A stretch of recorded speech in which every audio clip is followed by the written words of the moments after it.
Dunia sedang menghadapi perubahan besar. Suhu bumi meningkat, bencana alam sering terjadi, dan kualitas udara memburuk. Indonesia, negara dengan kekayaan alam terbesar ketiga di dunia, tidak luput dari ancaman ini. Karena itu, ekonomi hijau dan pembangunan berkelanjutan bukan lagi pilihan, tapi kebutuhan.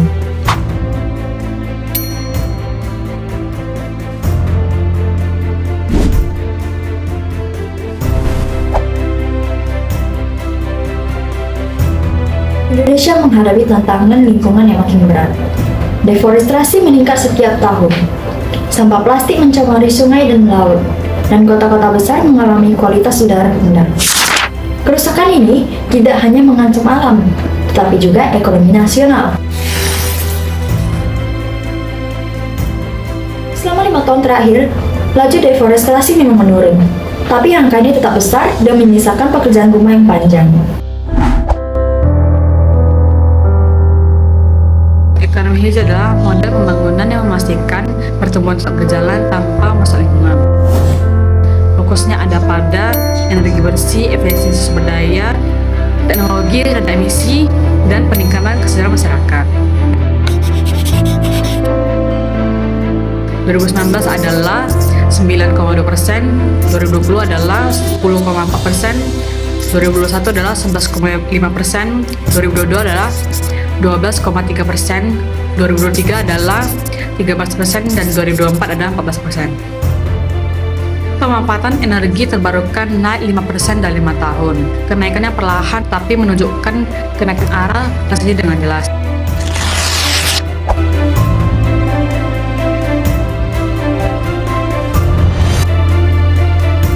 Pembangunan yang memenuhi kebutuhan sekarang tanpa mengorbankan generasi mendatang. Ada 3 pilar utama, yaitu ekonomi, sosial, dan lingkungan. Ketiganya harus berjalan seimbang. Indonesia perlahan menurun. Salah satunya karena meningkatnya pergerakan energi hijau dan kebijakan pembatasan bahan bakar fosil.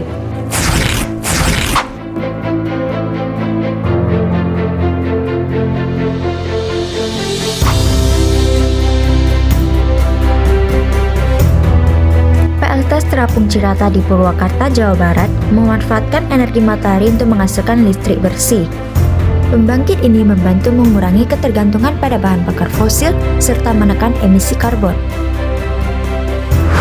Turbin angin di Sulawesi Selatan memanfaatkan potensi angin sebagai sumber energi terbarukan. Pembangkit listrik tenaga bayu ini menghasilkan listrik ramah lingkungan dan mendukung transisi energi nasional.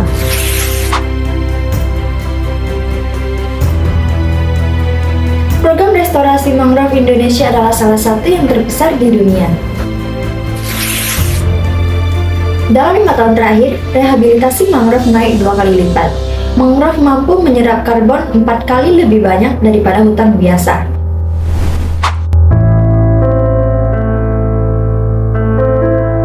MRT adalah transportasi massal berbasis listrik yang mengurangi kecepatan dan emisi kendaraan pribadi.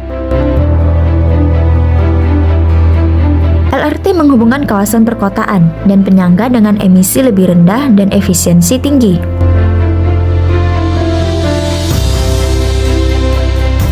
Bus listrik tidak menghasilkan emisi gas buang dan membantu meningkatkan kualitas udara kota.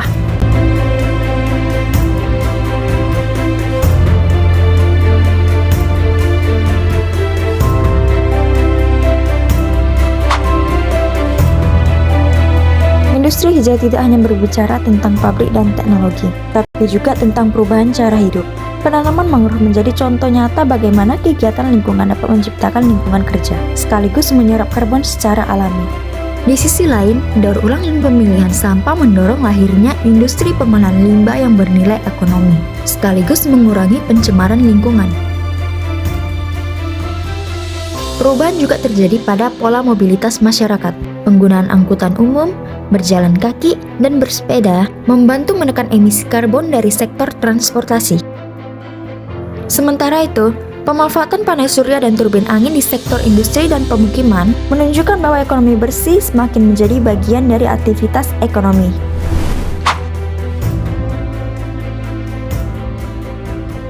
Investasi hijau ini naik hampir 2 kali lipat dalam 5 tahun ini. Sektor ini kini semakin diminati investor global dan domestik.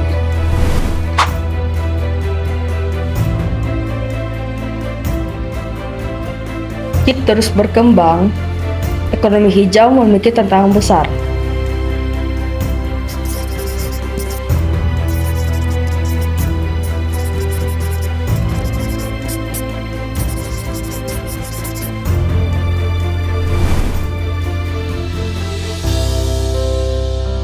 Ekonomi hijau dan pembangunan berkelanjutan bukan hanya solusi lingkungan. Ini adalah fondasi untuk masa depan Indonesia lebih stabil, lebih sehat, dan lebih produktif.